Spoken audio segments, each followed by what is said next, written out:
Que vous soyez un particulier ou un professionnel, si vous avez un projet immobilier en Espagne, ce podcast Ne perd pas le Sud vous servira de boussole.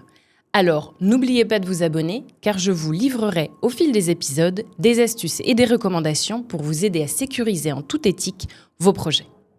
Hola a todos y todas, je m'appelle Audrey Clemenceau. Je suis avocate spécialisée en droit immobilier, inscrite au barreau de Barcelone et aussi agente immobilier en Espagne. J'accompagne depuis maintenant plus de 17 ans mes clients, français ou francophones, dans leurs projets immobiliers sur tout le territoire espagnol, qu'ils portent sur un achat, une vente, de la construction, des baux commerciaux, de la cession d'actifs immobiliers ou de fonds de commerce, ou encore une succession entre la France et l'Espagne. Je vous souhaite la bienvenue sur ce podcast et bonne écoute!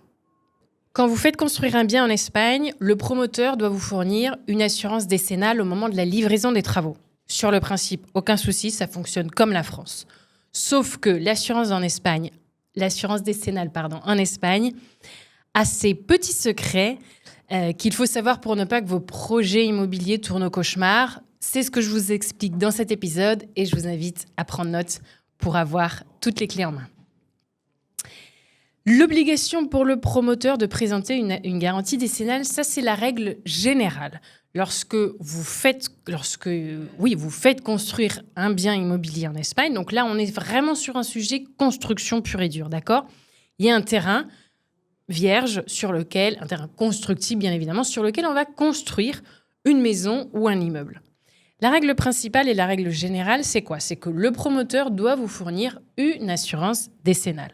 L'assurance décennale, c'est quoi ? Déjà, la durée de l'assurance décennale, c'est 10 ans. C'est ce que veut dire le mot décennale, à compter de la fin des travaux. Et c'est quoi ? C'est une garantie de travaux, d'accord ? Ce sont les défauts garantis sont le gros œuvre, la structure. Si par exemple, s'il y a une grosse fissure qui engendre un défaut de gros œuvre, eh bien cette garantie décennale, qui est une assurance, une compagnie d'assurance autonome, qui n'a rien à voir avec le promoteur, va prendre en charge, vous allez pouvoir déclarer votre sinistre, et cette assurance va prendre en charge les travaux pour réparer ce qui a mal été fait à l'origine. D'accord ? Donc, sur le principe, ça fonctionne vraiment comme la France, notamment sur cette règle générale. Là où on rentre dans les particularités de l'Espagne, c'est qu'on a des exceptions à la règle générale que je vais vous expliquer dans cet épisode. Déjà, l'exception générale à la règle générale, c'est que si le promoteur est un autopromoteur, je vais vous expliquer après ce que c'est, nous n'avons pas d'obligation de présenter une assurance décennale, sauf dans 2 sous-exceptions. Alors, on reprend parce que c'est un petit peu complexe. Déjà, c'est quoi l'autopromoteur ? L'autopromoteur, c'est un particulier propriétaire d'un terrain sur lequel il fait construire sa maison. Ça fonctionne aussi pour les professionnels, c'est-à-dire une société qui est propriétaire d'un terrain qui va faire construire un immeuble entier. À partir du moment où la personne qui fait construire la maison ou le bâtiment est propriétaire du terrain, on est dans une figure spécifique qui s'appelle l'autopromoteur ou l'autopromotion. D'accord ? Quand on est sous cette forme spécifique de l'autopromoteur, l'exception à la règle générale, c'est qu'il n'y a pas d'assurance décennale qui est présentée.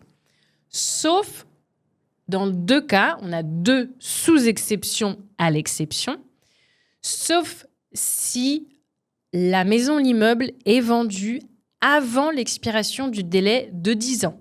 D'accord ? C'est-à-dire que je suis propriétaire de mon terrain, je fais construire ma maison ou mon immeuble, je n'ai pas l'obligation de présenter une assurance décennale, sauf si je vends cette maison ou cet immeuble avant l'expiration du délai de 10 ans. Pourquoi ? Tout simplement parce que la loi ne vous oblige pas à mettre en place cette assurance décennale. Je vais vous l'expliquer en deuxième partie de l'épisode, mais cette assurance décennale, c'est compliqué à mettre en place. Toutes les compagnies d'assurance ne le font pas et ça représente un coût important. Donc la loi vous exonère, mais elle vous dit attention, si vous revendez avant l'expiration des 10 ans, c'est-à-dire avant l'expiration de cette garantie, eh bien à votre acquéreur, vous allez devoir lui présenter cette assurance décennale. Sauf et là on est dans la deuxième sous-exception à l'exception, je vous avais dit que c'était un petit peu complexe, sauf si les acquéreurs vous exonèrent expressément de présenter cette assurance décennale. Dans un cas comme ça, vous n'avez pas non plus l'obligation de présenter l'assurance décennale. Je récapitule parce que c'est un petit peu complexe. La règle générale, c'est qu'un promoteur doit présenter une garantie décennale. Sauf si on est dans le cas de l'autopromotion. Si vous êtes propriétaire du terrain, vous avez fait construire votre maison ou un immeuble sur ce terrain, vous n'avez pas l'obligation de présenter une assurance décennale. Sauf si vous vendez avant les 10 ans. Dans ce cas-là, oui, il y a une obligation d'assurance décennale.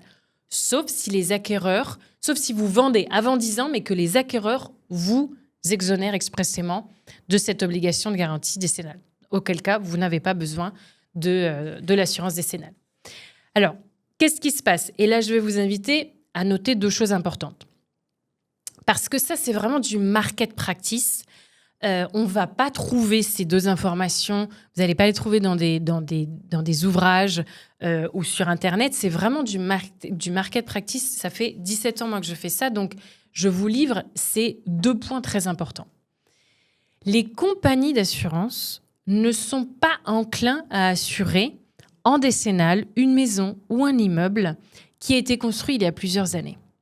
Donc, si vous êtes auto-entrepreneur et que vous dites « Non, mais moi, je construis ma maison pour moi ou je construis cet immeuble pour faire un investissement, je ne veux pas le vendre sous 10 ans, donc je ne prends pas l'assurance décennale. » Si vous êtes sûr à 200 000% de ne pas vendre avant l'expiration des 10 ans, OK.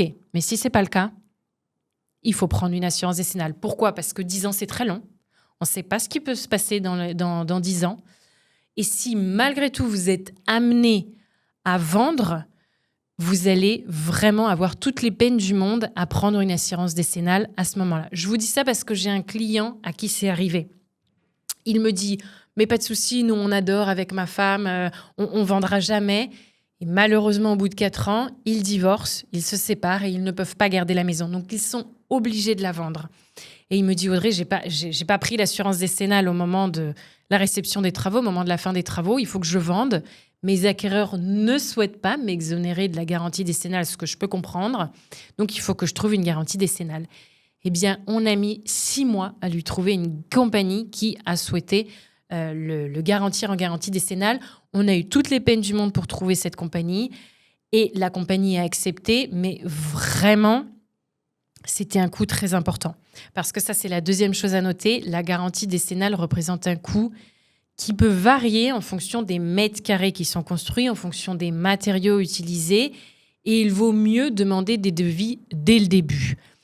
Dès le début des travaux, même, j'ai envie de vous dire, même en amont du projet. Une fois que vous avez le projet en main et que vous avez peut-être même avant d'avoir le permis de construire, si vous avez un projet et que l'architecte vous dit « Oui, je peux vous construire 200 mètres carrés, j'invente », renseignez-vous déjà. Demandez à plusieurs compagnies d'assurance des devis, des coûts, parce que ça peut être vraiment très cher.